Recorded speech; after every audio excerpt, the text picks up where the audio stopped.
I have documented and I have information given to me by whistleblowers within that organization. And this is what they say. There's a workplace culture of infighting and squabbling, excessive wages and salaries to top executives, of bias, of impropriety, of double standards, irregular and toxic behaviors, and many other contradictions against the law. On top of that, they've got lawyers in there, expatriate lawyers who are practicing law in breach of the Lawyers Act. Firstly, they are supposed to be admitted to practice law in this country through the national court. Well, they haven't been admitted. The second hurdle for them to pass is to get annual practicing certificates that's issued by the Law Society. They haven't got that either because they haven't got admission in the first place. So how is it that the commissioners can engage lawyers work in this country in direct violation of the Lawyers Act? In order for them to bring people to account according to law, they themselves must firstly practice proper compliances, but they are not. And so all of these things have defeated the purpose of us establishing ICAC. Last Friday, the Prime Minister has issued a statement here saying he supported the work of the ICAC. Well, I don't know what the Prime Minister is talking about, because what is ICAC doing that he's supporting? ICAC is doing nothing. They have done nothing. They have not even registered a point. I don't even think they've created a file and advanced an investigation towards prosecution at all at this stage because of the internal squabbling between themselves. They couldn't do any professional work. So I don't know why the Prime Minister, I don't think the Prime Minister has been properly briefed. Because if he was briefed, he would not say this. I don't think he knows what's going on inside ICAC. ICAC has not been able to progress anything as an organization towards achieving its constitutional mandate. And this is a big source of frustration to people like myself. And I am putting it to them that they should do the right thing, and all three of them should resign that job and leave. All of them should simultaneously resign, vacate their positions, and we must start afresh.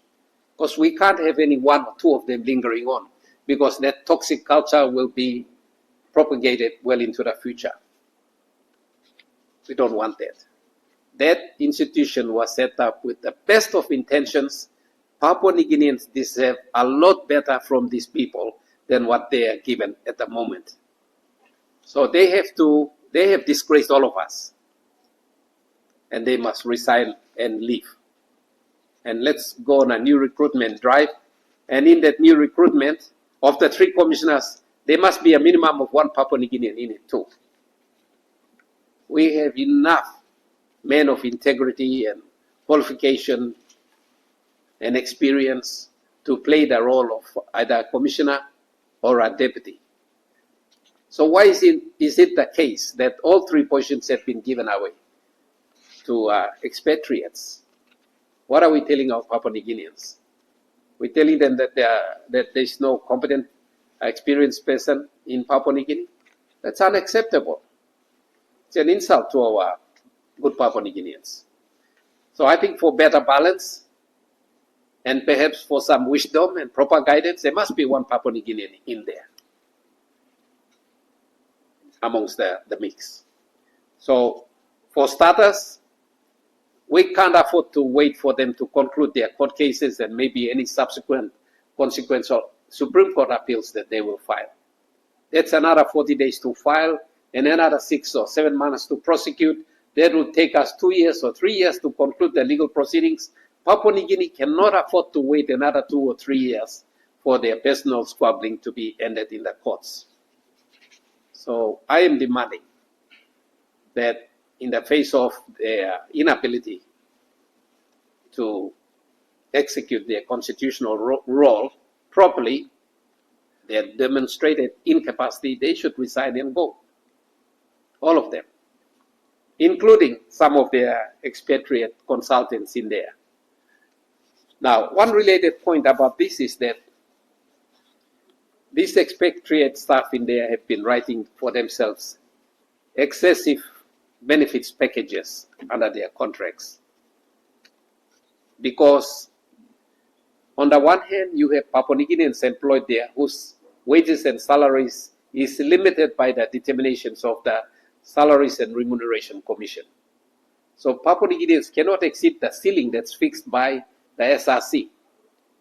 But for expatriates, those on contracts, for consultancies and advisory roles, they have no such limitations. So they come in and negotiate, sell themselves as world's best experts, and name themselves incredible prices, salaries and wage tax, well above what they get for an equivalent job in Australia, for example, or in New Zealand. They get wages and salaries well above all of that. Here, unfairly, they take advantage of our developing country status. And they come in here, they rip us off by getting all kinds of very, very extremely high, unfair. It's almost robbery, I must say. So what we need as a government, and this is what I would recommend to the Prime Minister, because he's responsible for ICAC, to develop a policy for expatriate contractor officers.